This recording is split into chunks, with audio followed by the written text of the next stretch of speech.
Welcome to Broad Street Phanatics, episode number 25. We are here with a very special guest, Adrian. He's a big Eagles fan, and we are excited to have him on to talk Eagles playoff football. Welcome, Adrian, and I'm excited to see what is going to happen with this Eagles team. Yes, sir. Thank you for having me. Thank you for having me, bro. Yep, you're welcome. So our first question is, let me just get it up real quick. Okay. Thoughts on the game this past Sunday? Oh, well, for me,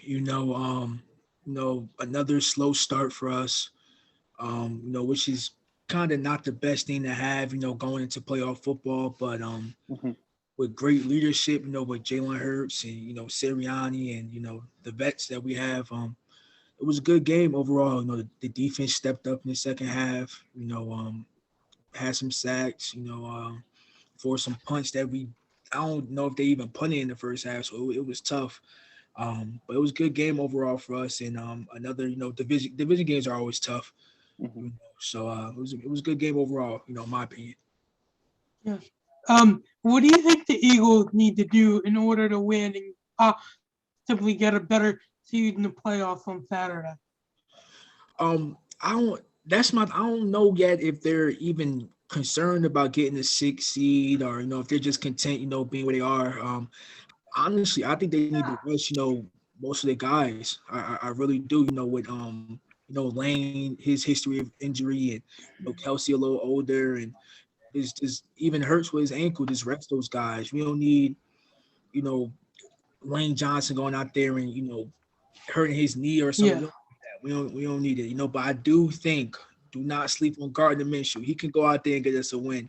I think we do the same thing. We run the ball with Kenny G, and probably elevate Kerryon Johnson from the practice squad, and we do what we do. We run the ball and we play action pass, and just handle business. So our next question is, uh, what are your thoughts on the COVID breakout the Eagles had yesterday? So that's tricky. I'm the type of person where I always try to look for like the good in any situation. It could be the worst situation ever. Like, I'm really gonna try to look for the good, because for my mental health, especially with the Eagles, I gotta find the good in something. Mhm. Um, hey, those guys that went on the list. First of all, I think as a team, the whole team volunteered to take a COVID test because they know the rules. Basically, if you come back and you test positive, you'll be cleared in about 5-6 days tops. And you don't have to take another COVID test for 90 days. 90 days, that's the season's over. Even if they, somehow make it to the Super Bowl, the season's over. So the guys who tested positive yesterday, they don't have to take another COVID test at all. You know, Mhm. so I think as a team, they all say, what, let's go take this test, and if it comes back, whatever, good. If it doesn't, good. Um, the only thing is, I hope that it doesn't spread. That will be, I will look for maybe next week, Tuesday, seeing if any guys go on the COVID list. Um, but I'm happy that they got it out the way now. Get out the way, and most of those guys probably weren't going to play Saturday, or if they were, maybe a quarter, if that. So I, Mhm. I think it's, like I said, get out the way now, and let's focus on playoff football. hmm we asked about you kind of answered our next question in somewhat. What we our first question is, do you think Gardner Minshew will play? And the second part of the question is, what do you think his what is your prediction? What is your prediction on how you think he's gonna do on Saturday? I think Gardner Minshew is a good enough quarterback to come off the bench, with a week of practice, because he's probably getting the first team reps this week, or at least Yep. Jalen are splitting first team reps. I think he can, I think he's gonna play. He might start. Um, and I think he'll do fairly well. I think we should have. I know Quez is dealing with a knee issue right now. From what I'm hearing, it's not too bad. It's just, a little something. Everybody goes to this later in the season. Um, I think they should sit Devontae Smith, or maybe see if he can break Deshaun Jackson's rookie record. I think he needs like 40 yards or something like that. Maybe see if he can get that. If he doesn't get that in the first quarter, sit him.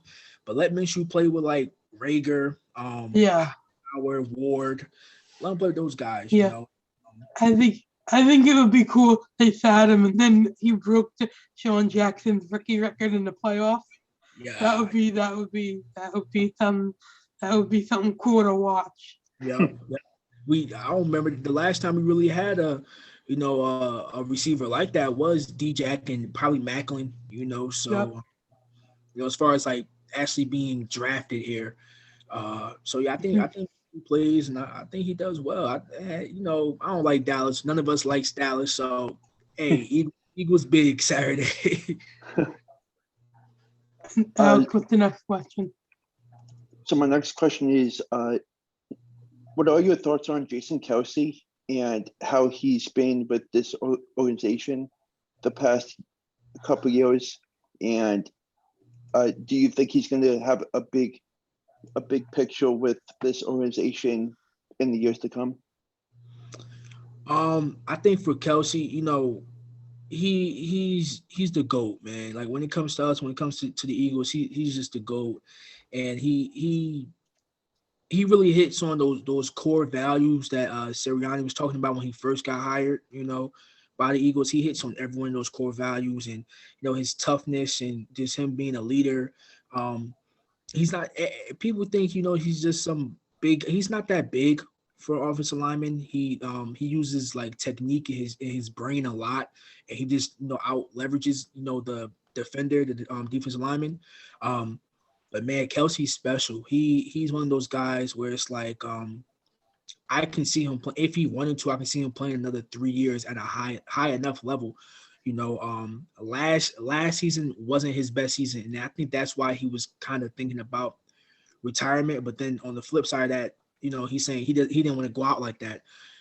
So he's back better than ever, and I don't think I know a lot of people are talking about him retiring. I always said, like, if the Eagles make the playoffs, I don't see Kelce retire. I don't think he retires. I think he gives the Eagles at least one more year. And after, when he does retire, since he does, I believe he just had a daughter this year or last year. I think it was a couple of years ago, yeah. Yeah, so I think he takes some time, for his family, at least one season to where he can just like not really have to not think about football, but not really have to focus, not have to be somewhere like at a certain time. Spend some time with his family, and then he jumps back into the order. Kind of like kind of borrowing and Brett Selleck, Darren Sproles, take maybe a season and then jump back into the org for sure. But he's going to be somewhere, some capacity in the Eagles organization for sure. Yeah. So before we switch topics, Cameron and I just wanted your thoughts on the Antonio Brown situation. With that, I first of all, I don't condone what he did. Whatever happened between you and the coach, as a former player myself and as a coach now, sometimes you just had to take things on the chin. You don't like the way somebody speaks to you. You're not really seeing eye to eye with that person, but you need to realize that millions of people, watch this sport. Everybody watches football, whether you like it or not. At some point, you watch football, So there's a lot of eyes on this, and you have to handle things the right way. And I'm gonna be honest with you guys, since I'm up here, as a black man, you can't act like that. You can't. You have kids that look up to you, kids, because he's from Florida. He's from a not so great part of Florida, but you have kids that look at you as a role model that want to leave Florida and get to the NFL one day. You can't do that, man, and you can't you put black men in a bubble as the angry black man, and you don't want to be looked at like that, because it doesn't matter if you're right. He could have been right about him not being 100% healthy, not getting back in the game, or him whatever it was. You can be right, but when you react like that, you're wrong. It totally flips. So he can't do that, and I don't think he should get another shot in the NFL. But if he does, look, he's a wide receiver one, man. He's special. So you can't act like that. You can't. that was going to be my follow-up question, whether you thought he was going to get hired again or whatnot, but definitely time to tell. Honestly, with Michael Gallup going down, I wouldn't be surprised if Dallas tried to do something. You know, Dallas care about those type of things. Dallas would draft anybody, they'll sign anybody. Dallas don't care. Us, I don't think the Eagles do. Howie and Jeffrey Lurie, they don't bring in guys like that. Like, are they? Like, you saw what happened when we what year was? I think we traded for was that Daryl Worley, the corner. I think we traded Smith, and I think whatever incident he got into, he was cut the next day. Like, Jeffrey Lurie don't take those type of guys at all. Yeah. You know. So moving on, Cameron and I were interested to hear about your journey as a high school football coach, and we were interested to hear what high school you coach for and what you do. Well, I coached at a couple of high schools when I was living in New Jersey.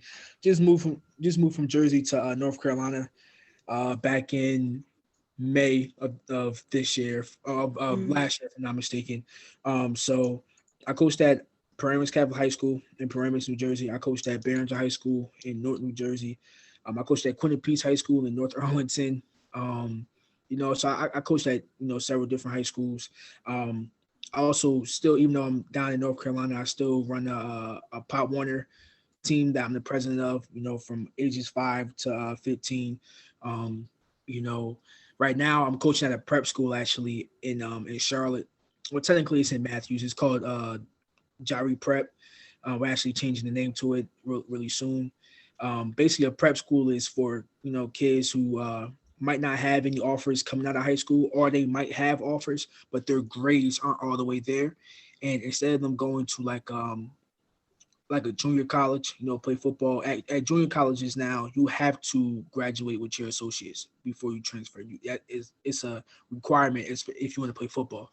You can't leave. You can't go there for a year and then leave unless you're a kid who was already at a Division I school and transferring down and trying to go back. At the prep school, you're only here for one semester. So my kids, they come in early July. They play a whole season, and then by the first week of December, their season is done.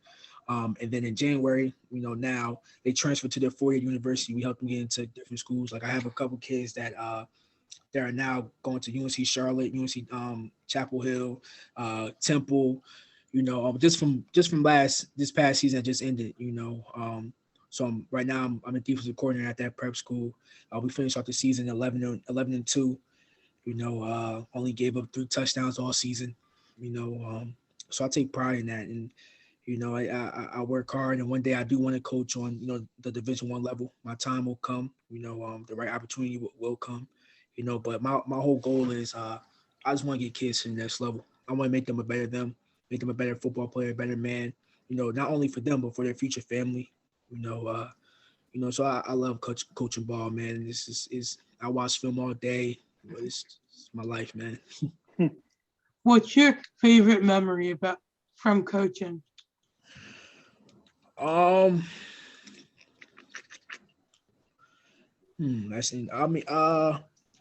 Going back to back state champions. Do you guys know Jabril Peppers from the Giants?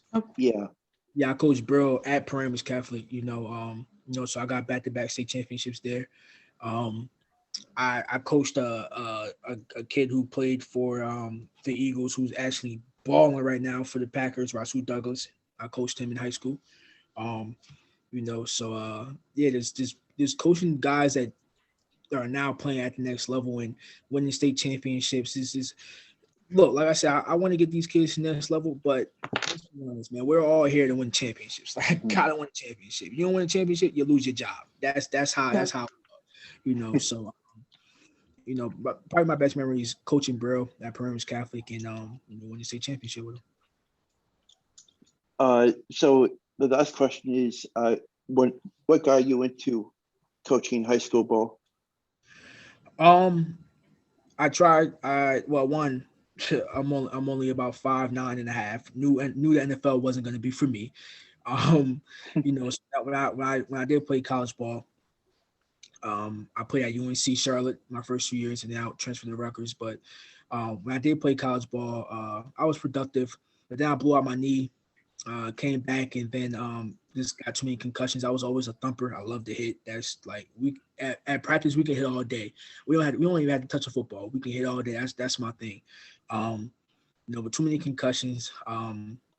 So I remember my last concussion. I got the doctor. Sat in the room with my older brother, my mom, and myself, and the doctor straight up asked me like, "Do you want to have a family one day? Family of your own?" I told him yes. He was like, "Look, if you continue to play football, you won't be able to hold your kid in your hand. Like, you get one more concussion. Like, I can tell you that right now." So it was tough, but I had to hang him up, and I had to find something to fill that void. So I was able to talk to my former high school coach and just ask him to join the staff, and he gave me a shot. I coached DBs my first year, and that's how I got in. I had to stop, playing myself, but I had to fill that void, in my heart, because football is everything to me. So that's how I got into coaching.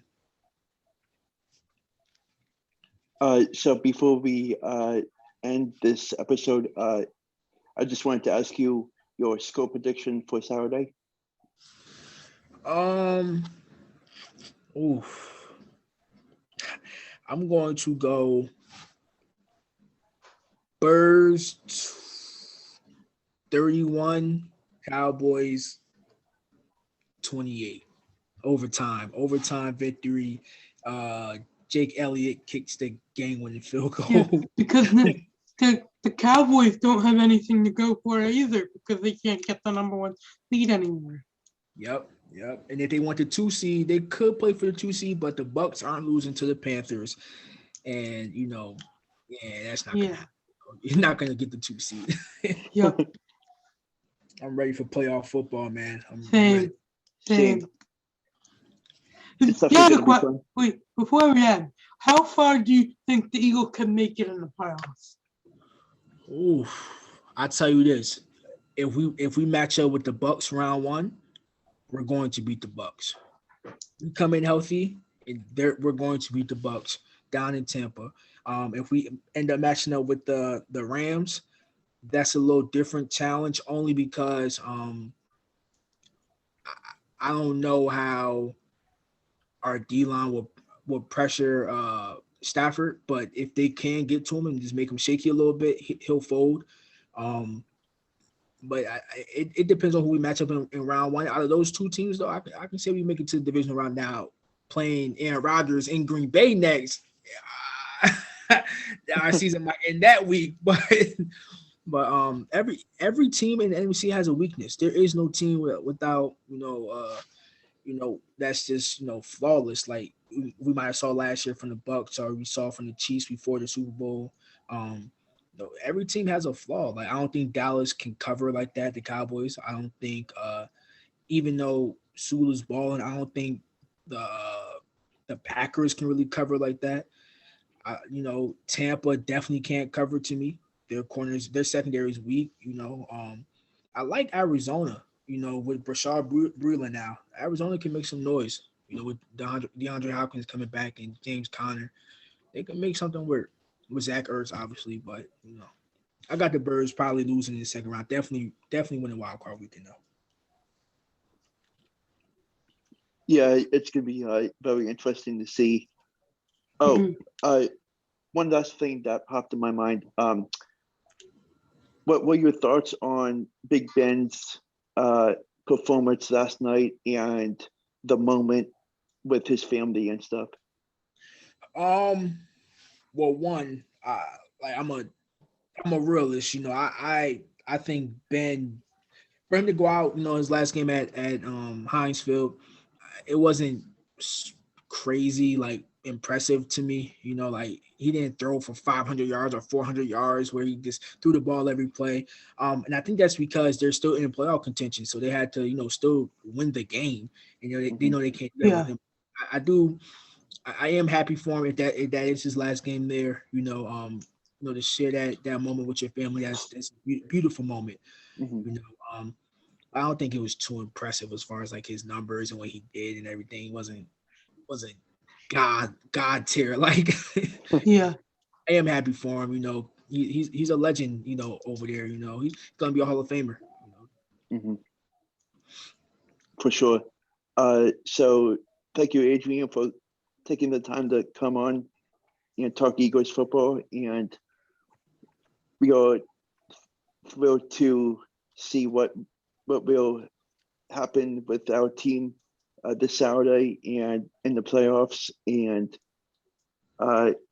we will definitely have you back on for some reactions, and can't wait for it. Thank you. I appreciate you guys, man. Yeah. Anytime. Thank you. With Yep. y'all. I appreciate it, bro. Thank you. All right. Thank you.